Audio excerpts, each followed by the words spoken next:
বন্ধুগণ নমস্কার। প্রথমে আপনাদের অনুরোধ করব আপনারা আমার চ্যানেলটি সাবস্ক্রাইব করবেন, ভিডিওটি লাইক ও শেয়ার করবেন। টিএমসি দলটি প্রায় উঠে যাবার মতোই, যাকে বলে যাত্রা দলে ভাঙন। তো যাত্রা দলে যদি বিভিন্ন আর্টিস্টরা ভেঙে চলে যায় তার যে অবস্থা হয়, সেরকমই এখন এই টিএমসি দলটির অবস্থা। অন্য বছরই একবারে পতনের শেষ প্রান্তে এসে দাঁড়িয়েছে। এখন কলকাতা এবং দিল্লি দুই জায়গায় দুরকম ঘটনা ভীষণভাবে ঘটছে, আর সমস্ত মিডিয়া সেইটাকে ব্যাপকভাবে প্রচার করছে। আমি লাইভ টেলিভিশন দেখছিলাম, বিভিন্ন চ্যানেলগুলো, যেহেতু আমি কম্পিউটার দেখি, একসাথে 20টা চ্যানেল এখানে দেখতে পাওয়া যায়, পরপর বিভিন্ন চ্যানেলগুলো লাইভে দেখা যায়। তো এখন যে খবরটা দিল্লির সবচেয়ে বড় চলছে, সেটা হচ্ছে দিল্লিতে বৈঠক বেশিরও টিএমসি সাংসদদের। এখন দিল্লিতে ভূপেন্দ্র যাদব, যিনি বিজেপির নেতা মন্ত্রী, তার ঘরে যে বিদ্রোহী তৃণমূল সাংসদরা তারা একটা মিটিং করছেন, এবং সেখানে আগামী দিনে এই যারা বিক্ষুব্ধ সাংসদ তাদের যে পরিকল্পনা, সেই পরিকল্পনাটা কি ঠিক হবে, স্ট্র্যাটেজি ঠিক হবে, কিভাবে তারা কী ধরনের চিঠি কাকে দেবেন, অর্থাৎ কীভাবে তারা চিঠিটা দেবেন স্পিকার শ্রী ওম বিড়লাকে, সেসব নিয়েই এখন মিটিংটা চলছে। এবং সেখানে সেই মিটিংয়ে 20 জন সাংসদ উপস্থিত আছেন বলে এখন বিভিন্ন যে সংবাদ সংস্থা সেটা দেখা যাচ্ছে, এবং আরও দেখাচ্ছে যে এটা নাকি 22 পর্যন্ত পৌঁছাবে। অর্থাৎ আগামী দিনে এই সংখ্যাটা এই সংখ্যাটা আরও বাড়তে চলেছে। আগামী দিনে এই সংখ্যাটা আরও আমরা বাড়তে চলেছে। তো সেটা বাড়বে কিনা পরের কথা।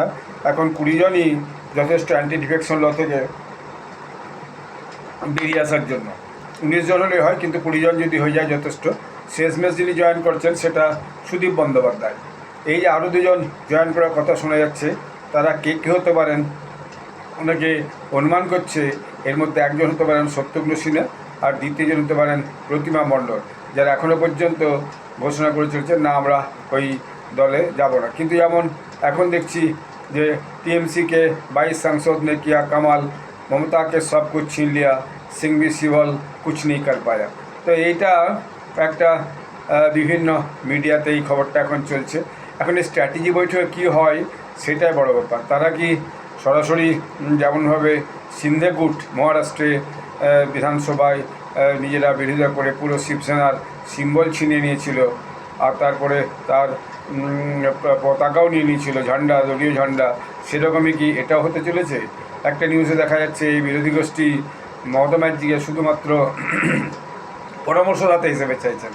তো বেরিয়ে যাওয়ার পর তার পরামর্শ তারা নেবেন কি না সেটাও ব্যাপার, অথবা এটা একটা পলিটিক্যাল স্টান্টও হতে পারে, এটা আমার ধারণা। তবে অনেকে দেখা যাচ্ছে যে যারা বিশেষত BJP supported YouTuber, Bangla YouTuber বলুন, হিন্দি ইউটিউবার বলুন, বা যারা ন্যাশনালিস্ট ইউটিউবার, তারা কিন্তু এর একটা সমালোচনা করছে যে বিজেপি যে কাজটা করছে এটা বোধহয় ঠিক করছে না। এখন বিজেপি কী কারণে এই কাজটা হচ্ছে সেটা নিয়েও বিভিন্ন আলোচনা সমালোচনা চলছে। তো একটা আলোচনা চলছে যে আগামী দিনে যে 3টে খুব গুরুত্বপূর্ণ বিল আছে, একটা হচ্ছে যে ওমেন রিজার্ভেশন বিল, যেটা সংসদে পাস করতে হবে, আর একটা হচ্ছে 1 নেশন 1 ইলেকশন, আর 3 নম্বর হচ্ছে সেন্সাস, পোস্ট সেন্সাস ডিলিমিটেশন। তো এগুলো যেহেতু সংবিধান সংশোধনের বিষয়, তাই এখানে 2 কক্ষেই কিন্তু আপনার 2/3 মেজরিটি চাই।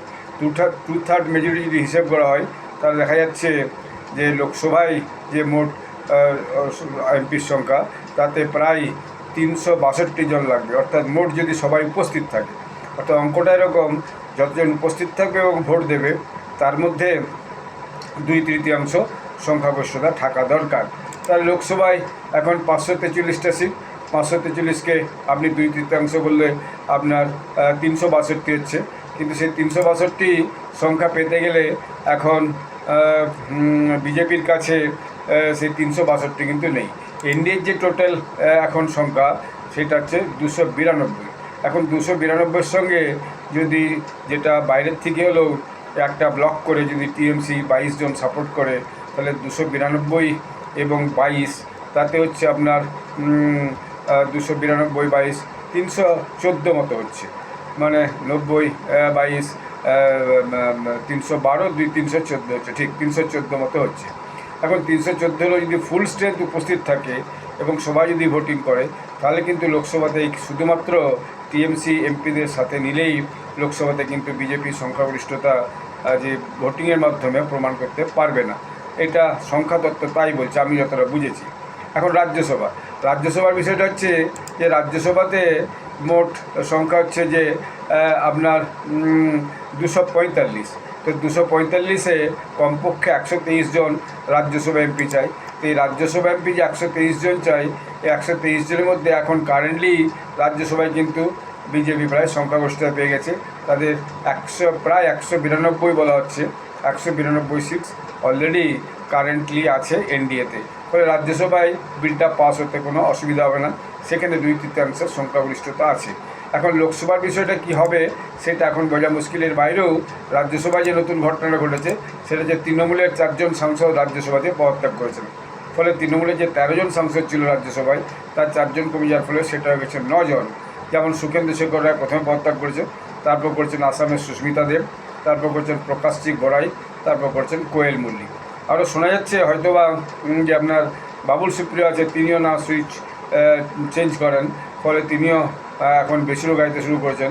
তিনিও আবার না এমপি পদ থেকে যদি বিজেপির কাছ থেকে কোনো বিশেষ আরও একটা কনফার্ম কমিটমেন্ট পায় যে তাকে আবার বিজেপি নেবে, তাহলে তিনি হয়তো সেটা করতে পারেন। তবে এটা অনুমান মাত্র, এটা কতটা সত্যি হবে সেটা আগামী দিন বলবে। বিভিন্ন সংবাদ মাধ্যমে আমি সেটা দেখছি, আমি সেটাই কথা বলছি। এখন বিষয়টা হচ্ছে যে বিষয়টা নিয়ে আলোচনা করতে চাইছিলাম, এগুলো অন্য বিষয়। সংখ্যাতত্ত্বটা আমি একটু বললাম যে সংখ্যাটা আপনাদের বুঝতে সুবিধা হয় যাতে। এখন বিষয়টা হচ্ছে যে এখন বিজেপি কেন এইভাবে দল ভাঙানোর খেলায় নেমেছে, এটাকে বিভিন্ন সাংবাদিকরা আবার অপারেশন লোটাসও বলছে। অর্থাৎ এই পদ্মফুল এটা একটা অপারেশন করছে যাতে করে টিএমসি দলটা থেকে বেশ কিছু এমপিকে নিয়ে এসে তাদের পক্ষে ভোট করানো যায়। আগামী যে মনসুন সেশনে যে বিলগুলো আসবে সেই বিলগুলোই যাতে তাদের সংখ্যাধিক্যে কোনো অসুবিধা না হয়, এটা একটা কারণ। কিন্তু আমি আরেকটা কারণ বলছি, সেটা আমার যেটা মনে হচ্ছে সেটা হচ্ছে বিজেপি বিশেষত অমিত শাহর নেতৃত্বে যে সাংগঠনিক দিকগুলো চলে, নীতিন নবীন তো আছেনই সভাপতি, দলের কেন্দ্রীয় সভাপতি, তাহলেও মূল দলটা কিন্তু নীতিন নবীন থাকলেও তার সঙ্গে পরামর্শ করে অমিত শাহ কিন্তু এখন দেখা যাচ্ছে পরিচালনা করে। অমিত শাহ তিনি স্বরাষ্ট্রমন্ত্রী ছাড়াও তিনি ভোট রাজনীতিটা তিনি খুব ভালো বোঝেন। এই ভোট রাজনীতিতে পার্লামেন্টের লোকসভা বলুন, বিধানসভা, পার্লামেন্টের লোকসভা বলুন, রাজ্যসভা বলুন, বা বিভিন্ন রাজ্যের যে বিধানসভাগুলো সেখানে কীভাবে সংখ্যাধিক্য করা যায় এবং ছোটো ছোটো দলগুলোকে কীভাবে ভেঙে একদম চুরমার করে যায়, এ ব্যাপারে তিনি যথেষ্ট সিদ্ধহস্ত। তার যে নীতি, তাকে চাণক্য এই জন্যই বলা হয় যে he is very competent enough in this Democratic electoral politics. ফলে আমার মনে হয় যে আরেকটা যে তিনি চাইছেন যে এমনভাবে অভিষেক ব্যানার্জি এবং মমতা ব্যানার্জি এবং অভিষেক ব্যানার্জিকে কোণঠাসা করে দেওয়া হোক যাতে ভবিষ্যতে এরা দুজন অন্তত টিএমসি দলের নেতৃত্ব দেওয়ার যে জায়গা সেই জায়গায় না থাকে। কারণ এরা থাকা মানেই সেটা একটা আগামী দিনে আবার টিএমসিকে পশ্চিমবঙ্গে শক্তিশালী করে তোলা তার একটা সম্ভাবনা থাকবে। কিন্তু যদি আগামী যে আরও 29 পর্যন্ত এখনও যে 3 বছর সময় আছে, এই 3 বছর সময়ে যদি একেবারে এই দলটাকে নেতৃত্বহীন করে দেওয়া যায় তাহলে পরে কিন্তু আর আগামী দিনে এই মমতা ব্যানার্জি বা অভিষেক ব্যানার্জির নেতৃত্বে কোনোদিনই এই দল কিন্তু আর মাথা তুলে দাঁড়াতে পারবে না। অর্থাৎ পশ্চিমবঙ্গের মাটি থেকে এই তৃণমূল দলকে একেবারে সেই অর্থে তার যে রাজনৈতিক অস্তিত্ব, সেই রাজনৈতিক অস্তিত্বটাকে একবারে শূন্যে নিয়ে এসে পৌঁছে দেওয়া। আর গ্রাসরুটে যে প্রভাব ছিল টিএমসি দলের, এই ভোটের পর সেই প্রভাব একেবারে সেও একদম তলানিতে এসে পৌঁছে গেছে। এখন আর ডাকলে লোক জুটবে না, 50টা লোকও জুটবে না কোনো একটা মিটিংয়ে, এরকম একটা পরিস্থিতি রয়েছে। এর বাইরে যদি কলকাতা পলিটিক্স অল্প করে বলি ছোট্ট করে, সেটা হচ্ছে কলকাতা পলিটিক্সও দেখা যাচ্ছে যাকে বলে কুস্তি লড়াই চলছে। অভিষেক ব্যানার্জির সঙ্গে কুণাল ঘোষের কোনো একটা মিটিং নাকি খুব লড়াইদ্বন্দ্ব চলছে, সেই নিয়েও খুব খবর চলছে যে এরকম মিটিংয়ের মধ্যে অভিষেক ব্যানার্জি এবং কুণাল ঘোষের মধ্যে একটা বাকবিতণ্ড আছে, যেটা কিন্তু একটা বড় খবর চলছে। আরও যে খবর চলছে যে সেটা হচ্ছে এখন যে অভিষেক ব্যানার্জি ভাইপোকে যে ইয়েতে ডেকে ওই সহিজাল কাণ্ডে সিআইডি অফিসে ডেকে তাকে দীর্ঘক্ষণ জেরা করা হয়েছে। এখন নাকি আবার কুণাল ঘোষকে ডেকেও জেরা করা হচ্ছে, কারণ তিনিও নাকি এই বিষয়টার সঙ্গে যুক্ত ছিলেন, অথবা তাদের দুজনকে মুখোমুখি বসিয়ে জেরা করা হতে পারে। কারণ এর আগেই তার ঘরে যে এই যে শৈজাল কাণ্ড স্পিকারের ঘরে জমা পড়েছিল, বিরোধী দলনেতা কাকে শোভনদেব চট্টোপাধ্যায়কে নির্দিষ্ট করার জন্য বা নির্বাচিত করা হয়েছিল চিঠি, সেই চিঠি কাণ্ডে তাকেও আগামী কয়েক ঘন্টার মধ্যে বা এখন হয়তো তারও জেরা শুরু হয়েছে। আরও একটা খবর যেটা চলছে সেটা হচ্ছে যে মানস ভূঁইয়া, যিনি কংগ্রেসের দীর্ঘদিনের সদস্য ছিলেন, ছেড়ে দিয়ে তিনি এখন তৃণমূলে যোগদান করেছেন। তিনি বোধহয় মাঝে এমএলএ তো হয়েছেন, মন্ত্রী হয়েছিলেন, তার স্ত্রীও বোধহয় এমএলএ হয়েছিলাম, এর খবর শুনেছিলাম।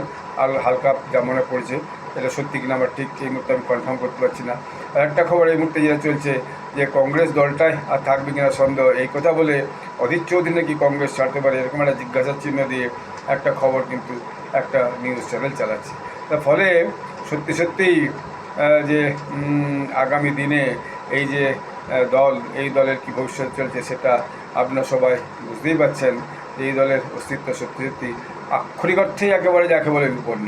আর এখন আর কেউ গ্রাসরুট স্তরেও যেভাবে দুর্নীতি প্রকাশ্যে আসছে ধীরে ধীরে, আমি আগেও বিভিন্ন ভিডিওতে বলেছি, আগে আমি এসব ভিডিও খুব কমই করতাম, কিন্তু এখন করছি, কারণ এসব ভিডিও লোকে পছন্দ করছে।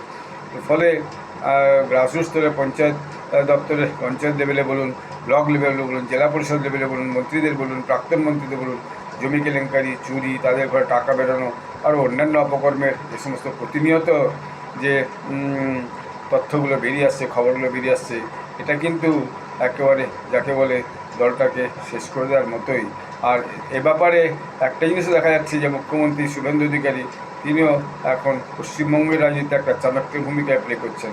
তিনিও চাইছেন এই দলটার অস্তিত্ব মমতা ব্যানার্জির নেতৃত্ব এবং ভূমিসেন ব্যানার্জির নেতৃত্ব, এটাকে অন্তত আগামী দিনের জন্যে একবারে শেষ করে দেওয়া যাক।